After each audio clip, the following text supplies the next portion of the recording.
The present-day confusion in this area of ether, space, field is largely chargeable to Einstein.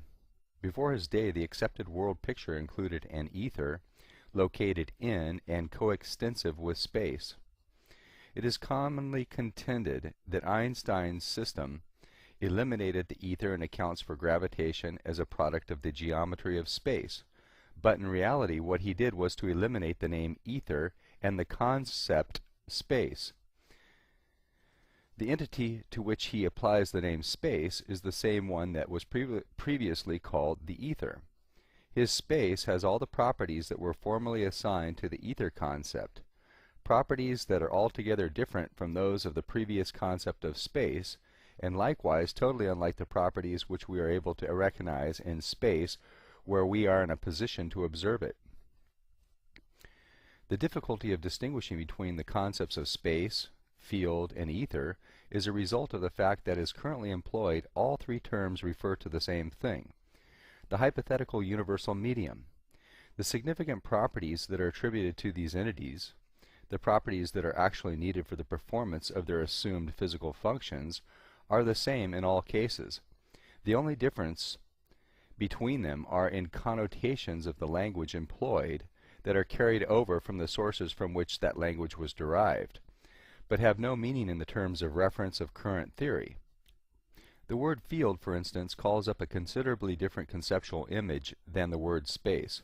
Yet if we examine the way in which each word is used in present-day physical theory, we are compelled to agree with Eddington that any distinction between the two is purely artificial.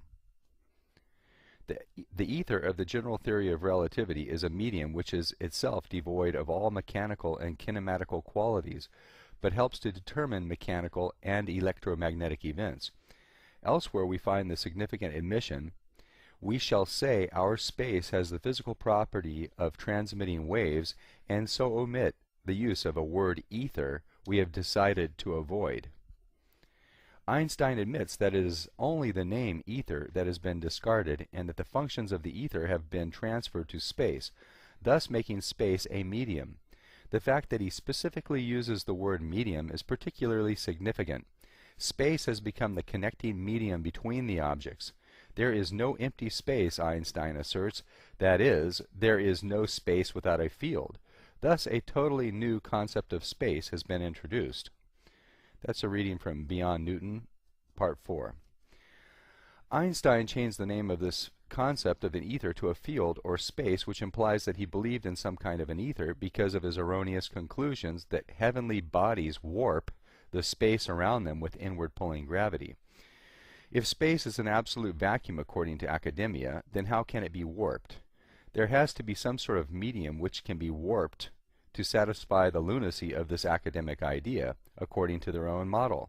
Therefore, the concept of an ether, or something with a similar properties, is automatically implied as a necessity in explaining the warpability of Einstein's imaginary version of space in academic circles. In the words of Albert Einstein, we therefore regard matter as being constituted by the region of space in which the field is extremely intense. There is no place in the new kind of physics both for field and matter, for the field is the only reality. So here we see Einstein claiming that the field, or space, formerly known as ether and treated as such in his definition, is all that there is. Space is like a crucible holding matter, where varying intensities in space creates the illusion of physical matter. Space, according to Einstein, is therefore the source of everything, according to this badly imagined idea. Space is the inversion of matter, not its substrate, source of its reality, or its crucible. The still magnetic light is the source of all motions in the universe. Space and matter are the result of these electrical vortex motions as they issue forth and return to their neutral centers. So Einstein confused the source of matter and energy with its academically defined vacuous counterpart.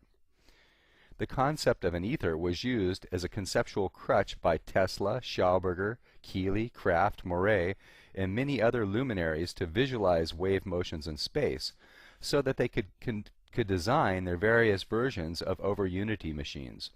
However, this conceptual crutch is no longer necessary now that an advanced understanding of scalar mechanics has been formulated by D.B. Larson, which explains the attributes of what was formerly known as an ether in terms of scalar motions and requires no indivisible ether particles for its reciprocating system. The so-called ether served its theoretical purpose quite well, even though it need not exist to explain the movements of light in space. The result was the invention of many kinds of over-unity, free energy technologies, thanks to its imagined presence. This conceptual crutch was a necessary mechanism for visualizing the wave motions of light in space, requiring a medium which would propagate these waves until a deeper understanding of the dynamics of the nature of the light involved were to be comprehended by mankind. Vortex wave motions of electrically simulated light create space around them in their negative unwound condition. Space does not hold matter like a crucible, it is the inversion of matter. Space is the product of light and does not require a medium for its transmission, being that it is light itself, that is, the dark light of expansion, the negative unwinding opposite of matter itself, which is the white light of contraction. The vortex is central to wave mechanics, and when the academicians threw out the ether concept due to their interpretations of the Michelson-Morley experiment, they discarded the investigation into vortices, which are the source of all wave motions in our universe. By eliminating the vortices from the academic theory, it ensured our handlers that those who dedicate themselves to the system of mind control in place would never question the extreme motive force of the vortex in applying it to solving our free energy needs and freeing us from the polluting fuel sold at extreme cost by energy barons, then wasted by explosion, heat, and pollution, extracting only a small fraction of its value in the form of usable motive energy. Electromagnetic vortex wave motions, creating the two illusions of matter and space, are all there is in this 3D cosmic light cinema we call the universe. These wave motions, perceived as being in space or traveling through space, are better perceived with the new concept of the archaic 17th to 19th century versions of an ether theory. The problem the early theorists heaped upon this theory of an ether was that it must be like extremely small balls, just like the theoretical electrons of the periodical table, only billions of times smaller. Matter is infinitely divisible. This is where the theorists went wrong. Fractal math shows us the course of infinity in both domains, the macro and the micro. Russell told us that all light crystals give their light to each other. Therefore, every light crystal from the furthest reaches of the infinite universe is represented in the electromagnetic motions within every other light crystal in the universe. So, as we look out at the stars, the further away they are, the smaller they become in the light crystal we live in, called the Sun. The electromagnetic motions of the most infinitely distant stars become the most infinitely small spiraling divisions of so-called matter within our light crystal solar system. The wave field boundary of our solar system light crystal is approximately 2 years from our Sun's center. The entire massive expanse is the Sun. All wave motion within the wave field are reflected to the furthest stars, and all of their motions are internally reflected within our solar light crystal. This giving of light to all other light sets up the condition of an ether, which is the light pressure of all electromagnetic motions from the entire infinite universe as seen in each atomic wave field. All atoms are holographic and contain the motions of every other atom in the infinite universe. This is an electromagnetic simulated light pressure which produces the effects of a so-called ether. Yet there are no indivisible ball-bearing ether particles as the 17th to 19th century and earlier theorists believed. The electromagnetic motions simulating light are the cause of everything in the universe, including the non-material ether as defined in this account.